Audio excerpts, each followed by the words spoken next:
Voltas Beko का dishwasher है, ठीक है। इसकी पूरी डेमोन्स्ट्रेशन के बारे में समझेंगे। जब भी हम कस्टमर के घर पे इस मशीन को इंस्टॉलेशन करने जाते हैं तो पहले कस्टमर से कंफर्मेशन ले लेते हैं प्रोडक्ट पहुंच गया। कस्टमर के घर जाने से पहले उसको बता देते सर आपको 1 इंच का एंगल वाल लगा के रखना है, क्योंकि इसमें जैसे ऑटोमेटिक मशीन में अडेप्टर लगता है ना, वो अडेप्टर नहीं आता लगाने के लिए, ठीक है। इसको प्रॉपर्ली फिट करेंगे। फिट करने के बाद कस्टमर को इसके बारे में बताएंगे। सर सबसे पहले ढक्कन ओपन करते हैं इसका। आप इन साइड में देख रहे हैं ये ट्रे बर्तन लगाने के लिए, इसमें हम प्रॉपर्ली बर्तनों को लगाते हैं। और अंदर कंपनी ने इसमें चैम्बर बना रखे हैं 3, पहला, दूसरा और तीसरा। पहला ये जो चैम्बर है यहाँ पे डालता है सॉल्ट। यहाँ से हम ढक्कन खोलेंगे और इसमें हम सॉल्ट डालते हैं। लेकिन सॉल्ट डालने से पहले हम क्या करेंगे, डिशवाशर में 2 गिलास पानी डालेंगे। पानी डालने से 2 फायदे होंगे। एक तो जो हमने इसमें सॉल्ट डाला है जल्दी डाइल्यूट होगा, और जो इसमें एरर आ रहा है यहाँ पे डिस्प्ले में, जैसे हम डिशवाशर को ऑन करेंगे तो यहाँ पर ये लाइट जलेगी, जिससे कंफर्म हो जाएगा कि इसमें सॉल्ट नहीं है। ये एरर हाथों हाथ चला जाएगा। दूसरा, इन दैट केस अगर ये चेंबर ट्रांसपोर्टेशन में टूट जाता है तो प्रॉब्लम होगी। सॉल्ट सस्ता तो होगा नहीं, 150-200 रुपए का होगा। अब आपने सॉल्ट डाल दिया, बाद में कस्टमर के भाई तो टूटा हुआ लाल सॉल्ट बाहर निकालो, प्रॉब्लम होगी ना। तो उसके लिए भी क्या करेंगे, पहले इसमें पानी डाल देंगे। उसके बाद छोटे डिशवाशर में 1 kg सॉल्ट आ जाता है, हमने इसमें सॉल्ट डाल देना, इस ढक्कन को कर देना टाइटली बंद, चलिए। उसके बाद दूसरा बॉक्स और ये तीसरा बॉक्स, यहाँ पे इसमें डलता है रिंसेट। क्या डलता है? रिंसेट डालने के लिए यहाँ पे हम रिंसेट डालेंगे। यहाँ पे एक लाइट जलेगी। अगर बर्तन कम है तो 15 ग्राम, बर्तन ज्यादा है तो 25 ग्राम। उसके बाद हम इसको बंद कर देंगे। उसके बाद इसमें 3-in-1 टैबलेट आती है। हम टैबलेट भी यहाँ पर डाल सकते हैं, लेकिन बेहतर तरीका टैबलेट को डालने के लिए इसका नीचे वाला पोर्शन मिलता है। क्यों? क्योंकि अगर कस्टमर ने इसके अंदर बर्तन लोड करे, ठीक है, बर्तन नहीं लोड होंगे, बड़े बड़े बर्तन लगा दिए। अब हम ये नहीं बता सकते कस्टमर ने यहाँ पर कौन से बर्तन रखे हैं। अगर कस्टमर ने गलती से यहाँ कोई बड़ा बर्तन रख दिया, जैसे पतीला, फ्राई पैन, तो क्या होगा, हो सकता है वो टैबलेट नीचे न गिरे और वो ऊपर ही फंसी रह जाए। अगर वो ऊपर फंसी रह गई तो डाइल्यूट नहीं होगी। तो बेहतर है टैबलेट को कस्टमर को बोले कि आप जमीन पर रखिए। क्लियर है? उसके बाद जब भी हम इसमें बर्तन लगा देते तो बर्तन लगाने के बाद ये 2 आर्म लगा रखे कंपनी ने, ये दोनों घुमा के देखने कहीं ऐसा तो नहीं कोई बर्तन इसमें इस तरह से ढक गया हो कि हमारी आर्म घूमे नहीं। अगर ये इसका व्हील घूमेगा नहीं, पंखड़ी घूमेगी नहीं, तो बर्तन साफ नहीं। और हमारा टेक्नीशियन जाके मशीन को खोल रहा होगा, खोलने की कोई जरूरत नहीं है। पहले देखना बर्तन लोड करते वक्त कोई ऐसा प्रोसेस तो नहीं है जो हो गया हो। अब इसके अंदर हमने जो 3 चीजें डाली थी, जैसे हमने इसमें डाला है डिटर्जेंट, रिंसेट और सॉल्ट। सॉल्ट और रिंसेट सेट करना पड़ता है, एक बार आप डाल देते हो। जैसे सॉल्ट जाएगा इसमें 1 किलो के आसपास और रिंसेट जाता है 90 से 130 ml के आसपास। ये हमने डाल दिया। अब हम इसकी सेटिंग करेंगे, कितनी सेटिंग से ये यूज करें, क्योंकि डिटर्जेंट तो इसमें हर बार देना पड़ेगा, बट सॉल्ट और रिंसेट ये ऑटोमेटिक मशीन कंज्यूम करती रहेगी। इसकी सेटिंग कैसे करेंगे, मशीन को हम ऑन करेंगे। जैसे हमने ऑन करा, अब यहां से प्ले वाले बटन को प्रेस करके रखेंगे। अगर मैंने इसको प्रेस करके रखा तो यहां पे सेटिंग आ जाएगी। H6 प्रेस करूंगा, H1, H2, H3, H4, H5, H6, H1, H2, H3।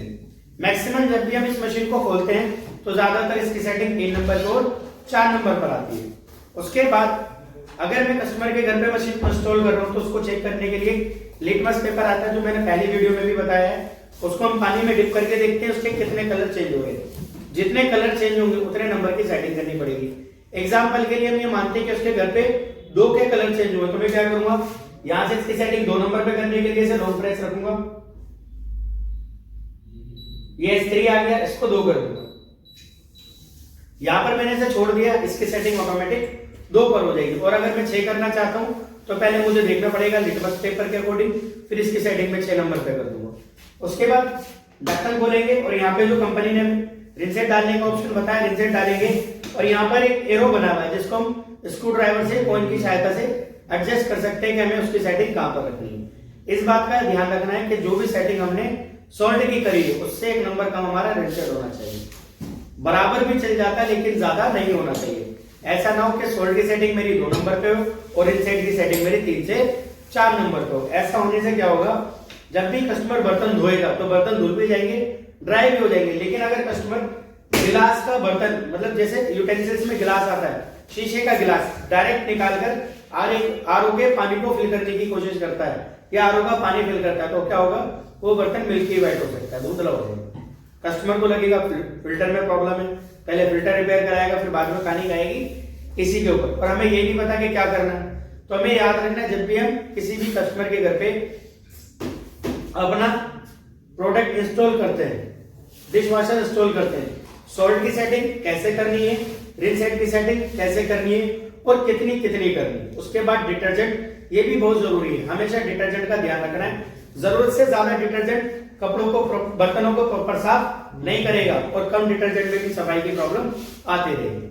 उसके बाद यहाँ कंपनी ने इसमें प्रोग्राम बनाए, जब भी आप इसको ऑफ करके स्टार्ट करते हो तो ज्यादातर ये मशीन आपकी इको से स्टार्ट होती है। इको का मतलब बिजली की बचत के लिए। अब हम इसमें प्रोग्राम बनाएंगे, इसमें कंपनी ने टोटल 6 प्रोग्राम बनाए। तो सबसे पहले प्रोग्राम का नाम आता है इंटेंसिव। क्या जाता है? इंटेंसिव। इंटेंसिव में बहुत गंदे बर्तन, जिन बर्तनों में ऑयल ज्यादा लगा हो, तेल के लगा हो, थोड़ा सा ऑयली फूड ज्यादा हो, ज्यादा गंदे बर्तन हो, वो हमारे धुलेंगे इंटेंसिव प्रोग्राम में। इसमें पानी का टेम्परेचर लगभग 65 डिग्री के आसपास हो जाता है। उसके बाद अगर हम बात करें, इसके अंदर कंपनी ने दूसरा प्रोग्राम बनाया नॉर्मल, यानी नॉर्मल बर्तनों के लिए, जो आपके नॉर्मल बर्तन है उनको धोने के लिए आप प्रोग्राम नंबर 2 ये लगा सकते हो। 2.5 घंटे का प्रोग्राम हो जाता है। इसके बाद अगला प्रोग्राम आ जाता है इको। इको यानी इकोनॉमिक, बिजली और पानी की बचत के लिए। आप इसे देखेंगे तो यहाँ पे आपको टाइम दिखेगा 3 घंटे 5 मिनट का, लगभग 3 घंटे 5 मिनट का ये प्रोग्राम है। इसमें बिजली की बचत भी होती है और पानी की बचत भी होती है। इस प्रोग्राम में क्या, मशीन बर्तनों को सोख कर करके धोती है, यानी एक टेम्परेचर मेंटेन कर लिया, फिर उस पानी को बार बार रेगुलर इस्तेमाल कराया जाता है, जिससे बर्तन ज्यादा से ज्यादा साफ हो। क्लियर है? उसके बाद अगला प्रोग्राम आता है ग्लास के। ये स्पेशली गिलास के बर्तनों के लिए डिजाइन करा गया है, जो आपके ओनली स्पेशल गिलास के बर्तन है। उसके बाद अगला आता है क्लीन एंड शाइन। ये कम गंदे बर्तन के लिए इस्तेमाल होता है, जो आपके नॉर्मल बर्तन है या कम गंदे बर्तन है, आप क्लीन एंड शाइन में उनको वॉश कर सकते हो। उसके बाद अगला प्रोग्राम आता है जिसे बोलते हैं mini program. Mini program basically जो बर्तन आपका धुला हुआ था, अलमीरा में या बकेट उसमें लगा हुआ है, उसको आप यूज करना चाहते हैं, या कोई बर्तन आप मार्केट से लेकर आए उसको इस्तेमाल करना चाहते हैं, तो वो यहाँ पे धुल जाएगा। इसका टाइम होता है 35 मिनट का। 35 मिनट में वो बर्तन धुल जाएगा। बट इस बात का ध्यान रखना है, 35 मिनट वाले प्रोग्राम में बर्तन धुलता तो प्रॉपरली है, लेकिन ड्राई होने में प्रॉब्लम रहती है, क्योंकि 35 मिनट के अंदर ड्राई टाइम पूरा कंप्लीट मैच नहीं करता। क्लियर रहेगा यहाँ पे? उसके बाद अगली बात ये बतानी है सर, जब भी हमने डिशवॉशर को ऑपरेट करा है, तो जब इसका प्रोग्राम फिनिश हो जाए तो विद इन 15 मिनट के बाद दरवाजा खोल सकते हैं। ऐसा नहीं कि मेरा प्रोग्राम कंप्लीट हुआ और मैंने दरवाजा खोल दिया। अगर मैं इमीडिएट दरवाजा खोलता हूँ तो इसमें पानी स्केल के रूप में होता है, उससे फेस पे इंजरीज हो सकती है। तो थोड़े समय के बाद, यानी 5-10 मिनट के बाद या 15 मिनट के बाद, जब प्रोग्राम कंप्लीट हो जाए दरवाजा खोल। दूसरा, इसके अंदर ऐसा भी नहीं है कि सर मैंने बर्तन धोए तो मैं शाम को आगे निकालूंगा। अगर आप ऐसा करते हैं तो जो बर्तन गर्म हुआ था दोबारा ठंडा होगा। टेम्परेचर डिफरेंस होने की वजह से जब आप दरवाजा खोलोगे, हो सकता है उसको थोड़ी सी पानी की बूंदे देखने के लिए मिले, लेकिन ये कोई खराबी नहीं है, इसका फंक्शन है। क्लियर है यहाँ तक? उसके बाद कंपनी ने इसके अंदर एक फिल्टर लगाया। इस फिल्टर के बारे में कस्टमर को एक्सप्लेन करना है कि सर हर वॉशिंग के बाद इस फिल्टर को प्रॉपरली क्लीन कर लेना चाहिए। ये फिल्टर निकल जाता है, इसको हम प्रॉपरली क्लीन कर लेते हैं। रनिंग वाटर में डाल के ब्रश से क्लीन कर लो। जितना ज्यादा ये नीट एंड क्लीन होगा उतनी वॉशिंग क्वालिटी अच्छी आएगी, क्योंकि यहीं से आप देखेंगे यहाँ पे कंपनी ने इसमें संपर्क असेंबली बनाई है। यहाँ पर पानी इकट्ठा होता है और यहीं से एक मोटर उस पानी को रेगुलेट में घुमाते रहेगी। वो पानी इस आर्म के थ्रू आता है और पूरे इस सेक्शन में डिस्ट्रीब्यूट करा जाता है। उसके बाद ये जो आर्म है, ये भी निकालने के बारे में बताना सर। ये जो आर्म आप देख रहे हैं, इसमें होल्स बने, ये घुमाने के लिए कोई मोटर नहीं लगी। इसमें क्या पानी का प्रेशर आएगा, और आप ये देख रहे हैं इनके होल के डिजाइन आगे पीछे बने। जैसे इसमें पानी का प्रेशर निकलेगा, ऑटोमेटिक मूवमेंट में एक्टिवेट हो जाएंगे।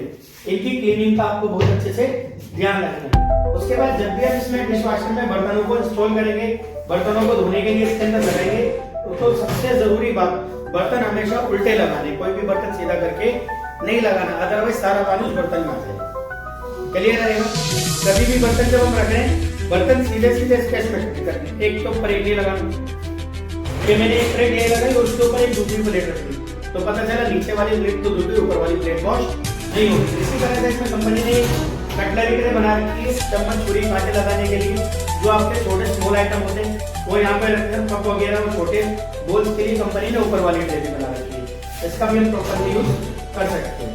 चलिए इसके बारे में। उसके बाद कंपनी ने एक प्रोग्राम बनाया इसमें डिले यानी कितनी देर में आप फंक्शन को स्टार्ट करना चाहते हैं। कभी कभी ऐसा होता है कोई कस्टमर की नीड होती है कि नहीं जी हम डिशवॉशर को इवनिंग में चलाना चाहते हैं, बट मैं मॉर्निंग में ही ऑफिस चला जाता हूँ। उस सिचुएशन में कस्टमर क्या करता है कि भाई मेरी मॉर्निंग के टाइम ऑफिस पहुंचने की 9 बजे की, मैं ऑफिस जाऊंगा शाम को 6 बजे, तो 9 से लेकर 6 बजे यानी 2 घंटे का इसमें मैं डिले लगा सकता हूँ, डिले स्टार्ट लगा सकता हूँ। तो क्या करूँगा, मैंने यहाँ पे प्रोग्राम लगाया, मैं इसमें कौन सा प्रोग्राम लगाना चाहता हूँ, तो मैंने डिशवॉशर को ऑन करा, यहाँ पर मैंने एक प्रोग्राम सेलेक्ट कर लिया कि मुझे इंटेंसिव प्रोग्राम चलाना है। उसके बाद मैंने टाइमिंग सेट कर दी, इसके अंदर कितनी देर का मैं टाइम लगाना चाहता हूँ, तो 9 आवर का मैंने इसमें डिले टाइम लगाया और उसके बाद इसको स्टार्ट कर दिया। अब ये लाइट ब्लिंक होती हुई दिखाई देगी, यानी इसका टाइमर स्टार्ट हो चुका है। 9 घंटे के बाद डिशवॉशर स्टार्ट होगा और 2 घंटे 10 मिनट हमारा जो प्रोग्राम था 2 घंटे 40 मिनट का, वो पूरा प्रोग्राम डिशवॉशर कंप्लीट कर ले। चलिए नहीं कोई डाउट इसमें। उसके बाद इसके बैक साइड में छोटा सा इलेक्ट्रिक फिल्टर लगा है, जो टॉप लोड वॉशिंग मशीन में फ्रंट लोड मशीन में लगा होता है। हर 15 दिन में उस फिल्टर को क्लीन करने के बारे में बता, और उसके बाद महीने में एक बार इसकी क्लीनिंग के लिए क्या बताते हैं, खाने वाला सोडा, विनेगर और नींबू, इन तीनों चीजों को 100 ग्राम क्वांटिटी में मिक्स करना है, एक कटोरी में करके उस कटोरी को डायरेक्ट इसके यहाँ पर खड़ा कर देना कोने में, क्योंकि अगर आप डायरेक्ट उसको पुट आउट कर लोगे तो क्या करता है डिशवॉशर जब भी इस्तेमाल होता है तो सबसे पहले सारे लिक्विड को बाहर फेंक देगा। क्लियर है? तो मैं क्या करूंगा, एक कटोरी में मैंने थोड़ा सा पानी रखा, उसको इसके अंदर रख दिया, जैसे डिशवॉशर चालू होगा पानी घुमाएगा, सर्कुलेट करेगा तो सारा पानी कटोरी में जाएगा और ओवरफ्लो होकर सारा पानी जमीन पर, यानी जो भी आपने उसमें मटेरियल डाला था क्लीनिंग के लिए, वो क्लीनिंग भी आपकी प्रॉपरली एक्टिवेट होगी। क्लियर रहेगा भैया? चलो ओके।